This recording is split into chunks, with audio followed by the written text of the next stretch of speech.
Hello there, my name is Dan and the main purpose of my channel is to show people how to grow their own fruit and vegetables no matter what size garden, allotment or growing space they do indeed have. So over the last few years I've been working on a partial self-sufficiency project here in Essex, UK, and if you like my work please feel free to like and share, and if you'd like to be notified of any further videos I'm going to be putting up please feel free to subscribe. So I like to grow a variety of things, okay, from what could be described as standard to things that are a little bit exotic. So today we're going to be talking about bitter melons, otherwise known as bitter gourd, or as Filipinos call them, Ampalaya.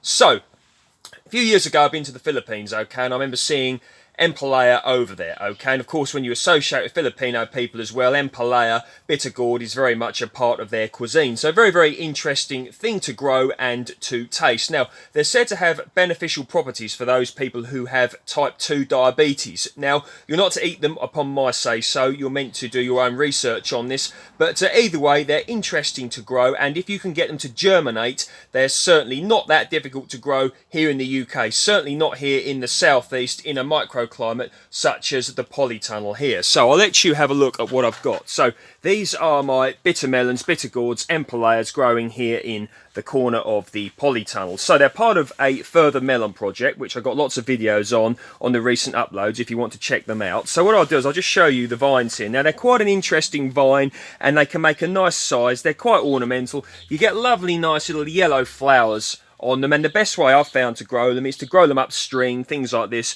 You could grow them up a trellis if you had one in here, or you could even grow them over the supports of the polytunnel, the frame, something like that. They need something to grow on, okay? I generally wouldn't advise growing them all over the floor like I have my other sort of melons, like I've got one here. You can see the one over there as well, and you can see the ones here. I wouldn't advise you grow them like that. So I'm going to show you what they look like. Now, this here, this is the biggest specimen so far, so it's making quite a nice size here. Sort of looks a bit like a knobbly cucumber, okay? Now, they don't taste like cucumbers.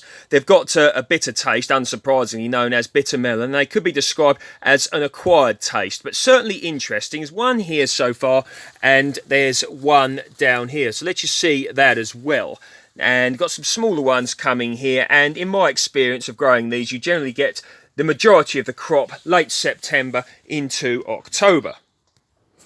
Okay, so when growing these in a climate such as the UK, there's a few things you need to consider. One thing you need to consider is they do not tolerate frost, okay? They are a tender plant, generally grown in tropical, subtropical climates, okay? Now, with regards to growing these, the temperature is about 24 to 31 degrees C, which is about, I don't know, 80 degrees Fahrenheit, something like that. So that's where you want to be within, okay? Now, they need a nice bit of sunlight, okay? So you're looking at least 6 hours a day. I would advise more than that. Ideally, full sun all day, okay? So a microclimate such as a polytunnel is absolutely brilliant. You're looking at a pH of about 5.5 to 6.7.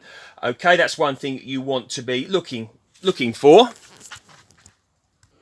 Now, they like well-draining soil, okay? So here the soil is quite sandy, so hence well-draining. So if you're in thick clay soil that doesn't drain well, you may consider, maybe putting some organic matter in there, or indeed growing them in a container where you can control the environment. So with regards to watering, I'll give these a good watering about 2 or 3 times a week, okay? Now, with regards to germination, they need to have a nice warm temperature when germinating. So you want to start growing them around April into May, inside, okay, on a nice warm windowsill, ideally south facing, okay? I like to use windowsill propagators with regards to germinating these, okay? Now, with regards to time of cropping, you're looking at probably something like around 5 months, I would say, on average. So you want to have them planted out around sort of early June, and then hopefully you'll be getting your crops September, October time. There is a little bit of regional give and take, depending on the climate where you live, how the weather is that year, and the microclimate you're providing. Now, I would not advise anyone in the climate such as the UK to grow these outside, okay? I wouldn't even consider it.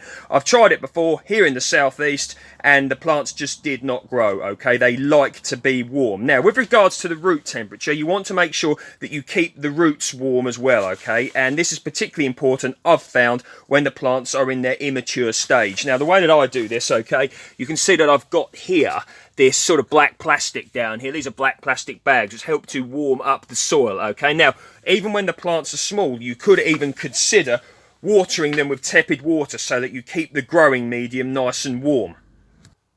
Now, with regards to pollination, I didn't make any effort towards hand pollinating these, okay? What I did was left the door open of the polytunnel so that things like hoverflies, flies, bees, etc. could come in here and pollinate them, okay? I didn't spend much particular attention on these. They like a nice fertile soil as well, okay?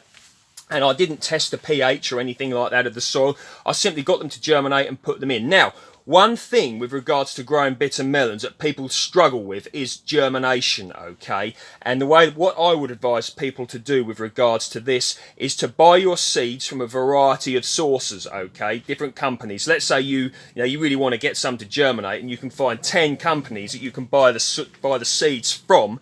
I would advise you to do that because, it's disheartening when they don't germinate. So a nice variety of sources, seeds from all over, good reputable companies, and that way you're more likely to get a good germination rate, okay?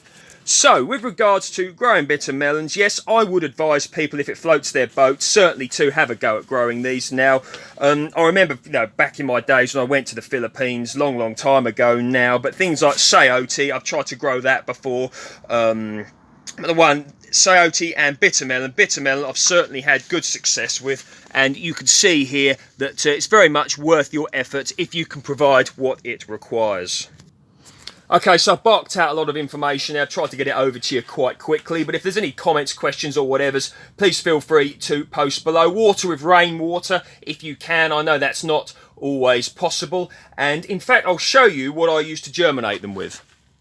Okay, so I like to germinate my seedlings in these propagators. Now what you've got here, okay, these aren't bitter melon seeds, obviously. These are in fact kale and chard and things like that. But what you do, so you can see the green container here, and I've got these cell trays in here like this, okay, and you simply put that on there and it acts as like a miniature greenhouse. So you can put that in your windowsill and you can really imagine just the heat in there, and for something like a subtropical plant such as bitter melons, that's very beneficial for them.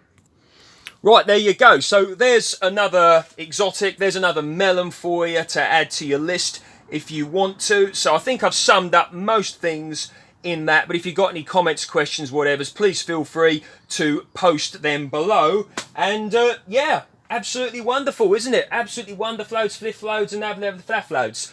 Please feel free to like, share and subscribe. See you next time. Dan_Home Gardens on Instagram, if indeed you're interested. Grow your bitter melons, peeps.